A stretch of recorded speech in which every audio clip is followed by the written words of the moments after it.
जय हिंद दोस्तों। तो आज के क्लास में हम देखेंगे आवर्त सारणी। आधुनिक आवर्त सारणी के बारे में जानकारी लेंगे। देखिए, आज तक जितना भी तत्व खोजा जा चुका है, जितने भी खोजे जा चुके हैं, मात्र जो है इतना ही 118 तत्व हैं, जो कि इस आवर्त सारणी में आपको पूरे अच्छे तरीके से दिख रहा होगा।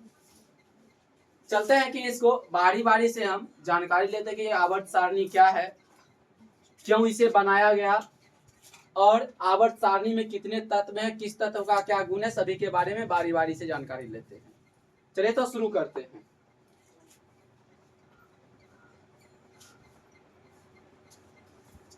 देखिए, आधुनिक आवर्त सारणी, क्या नाम है इसका चैप्टर का? यानी आवर्त सारणी जो है तत्वों का आवर्ती वर्गीकरण है, जिसमें हम आवर्त सारणी के इतिहास के बारे में फर्स्ट वीडियो में जानकारी ले लिए थे। अभी हमें जानकारी लेना है आधुनिक आवर्त सारणी, मॉडर्न पीरियोडिक टेबल। आवर्त सारणी किसे कहते हैं? तत्वों का व्यवस्थित वर्गीकरण करना ही क्या कहलाता है? आवर्त सारणी। और आधुनिक आवर्त सारणी के बारे में चर्चा आएगी तो किसी भी तत्व के भौतिक एवं रासायनिक गुण उसके परमाणु क्रमांक के आवर्ती फलन होते हैं।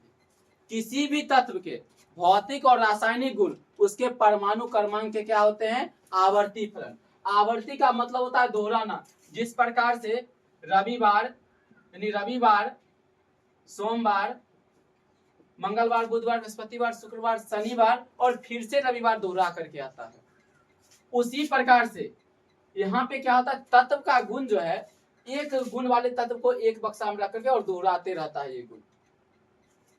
अब जो है परमाणु क्रमांक क्या है?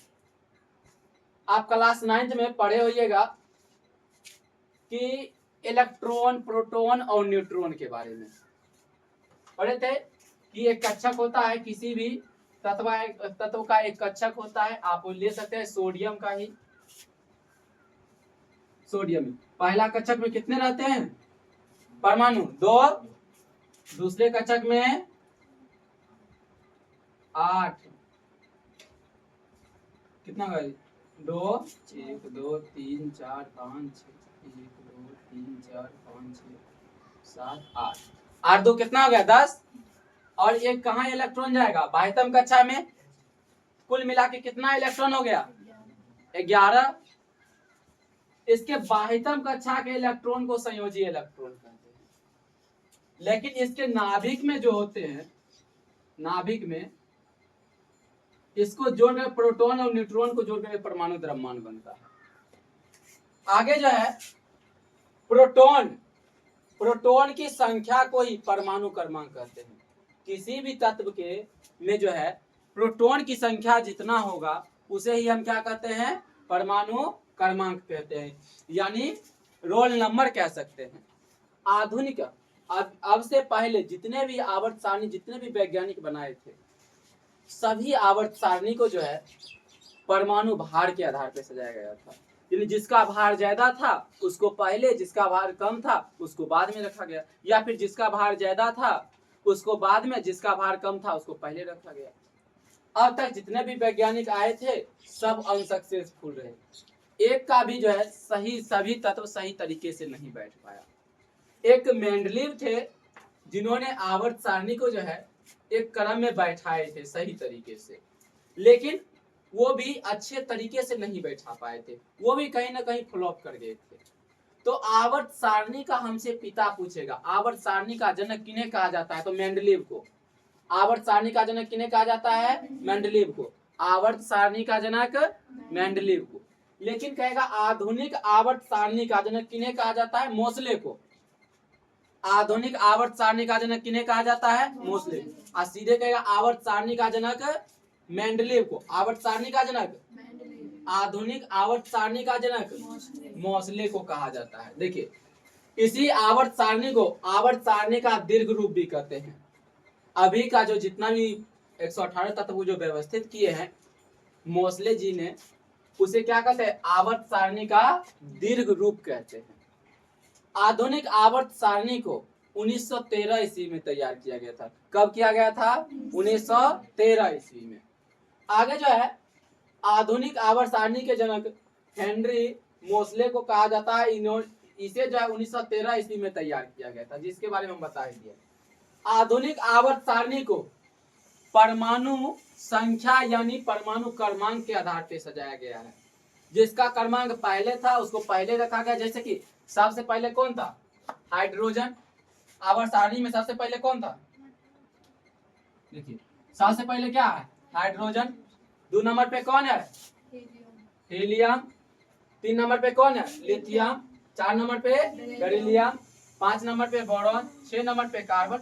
यानी इस आधार पे जो है आधुनिक आवर्त सारणी को सजाया गया है। मार्कर ब्लैक कलर नहीं है।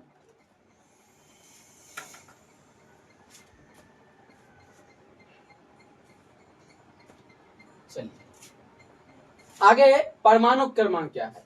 किसी भी परमाणु के नाभिक में उपस्थित, नाभिक मतलब समझते हैं ना, केंद्र में जो उपस्थित प्रोटॉनों की संख्या को ही परमाणु क्रमांक कहते हैं। जितना प्रोटॉन की संख्या होगा उससे उतना इलेक्ट्रॉन, मतलब जितना प्रोटॉन की संख्या होगा उसे क्या कहेंगे?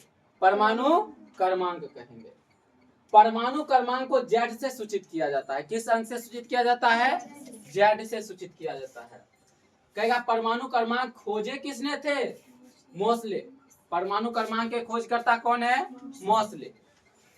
आगे जो है, और परमाणु भार द्रव्यमान के बारे में जानकारी किसने दिया था? मेंडलीव। और उससे पहले बहुत सारे वैज्ञानिक ने दिया था।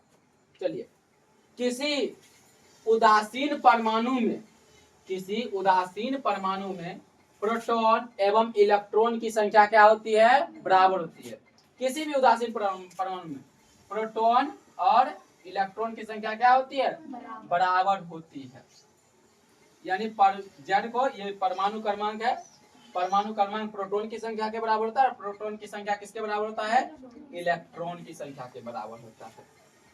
अब चलिए आगे देखते हैं। परमाणु क्रमांक को जेड से सूचित किया था। प्रोटॉन, परमाणु क्रमांक प्रोटॉन की संख्या के बराबर और प्रोटॉन की संख्या इलेक्ट्रॉन की संख्या के बराबर। जेड बराबर पी बराबर ई। लेकिन अब आपके मन में क्वेश्चन आता होगा, जब प्रोटॉन की संख्या इलेक्ट्रॉन की संख्या के बराबर है तो हम जो है परमाणु क्रमांक प्रोटॉन की संख्या को ही क्यों कहते हैं? इलेक्ट्रॉन की संख्या भी तो हो सकती है। जब ये इसके बराबर है, यानी प्रोटॉन इलेक्ट्रॉन के बराबर है, तो प्रोटॉन या इलेक्ट्रॉन कोई भी आएगा तो वो परमाणु क्रमांक कहलाएगा। लेकिन ऐसा नहीं है। भले ही परमाणु में इलेक्ट्रॉन की संख्या प्रोटॉन की संख्या के बराबर है, लेकिन इलेक्ट्रॉन की संख्या परमाणु क्रमांक नहीं कहेंगे। इलेक्ट्रॉन की संख्या को परमाणु क्रमांक नहीं कहेंगे, क्योंकि इलेक्ट्रॉन की संख्या जो है घटते बढ़ते रहता है। इलेक्ट्रॉन की संख्या क्या होते रहती है? घटते बढ़ते रहती है। इसलिए जो है हम इलेक्ट्रॉन की संख्या को जो है परमाणु क्रमांक नहीं कहेंगे। परमाणु क्रमांक कौन कहलाएगा? प्रोटॉन की संख्या। कौन कहलाएगा? प्रोटॉन की संख्या कहलाएगी। आगे देखिए, अब देखिए नाभिक यदि बनाया जाएगा, किसी भी तत्व का नाभिक यदि हम बनाते हैं तो नाभिक में प्रोटॉन इलेक्ट्रॉन, ये प्रोटॉन, ये जो है किसी भी परमाणु का इलेक्ट्रॉनिक संरचना है। तो यहाँ पे कोई भी रहेगा, इसके चारों ओर जो गति करता है वो कौन गति करता है? चक्कर कौन लगाता है? इलेक्ट्रॉन। कौन चक्कर लगाता है? इलेक्ट्रॉन पर कौन सा चार्ज? निगेटिव। कौन सा चार्ज? निगेटिव। प्रोटॉन पर कौन सा चार्ज? पॉजिटिव। देखिए ये प्रोटॉन नाभिक में है। और न्यूट्रल का मतलब ही होता है जीरो। कोई भी व्यक्ति गाड़ी चलाता है, देखिएगा न्यूट्रल कर दिया, मतलब क्या? गाड़ी अब गियर में नहीं है, यानी उस पर कोई भी चार्ज नहीं है। अब आपको याद नहीं रहेगा तो फिर इसको याद कैसे किया जाएगा? देखिए प से प्लस होता है, प से प्लस और प से प्रोटॉन। जब प्रोटॉन पे प्लस होगा इलेक्ट्रॉन पे माइनस होगा, प्रोटॉन पे प्लस होगा इलेक्ट्रॉन पे क्या होगा? माइनस। और न्यूट्रल का मतलब समझ में ही आता होगा। न्यूट्रल का मतलब क्या होता है? जीरो। न्यूट्रल का मतलब क्या होता है? जीरो।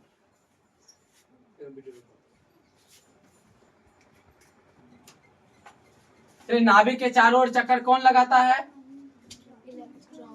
कौन चक्कर लगाता है? इलेक्ट्रॉन।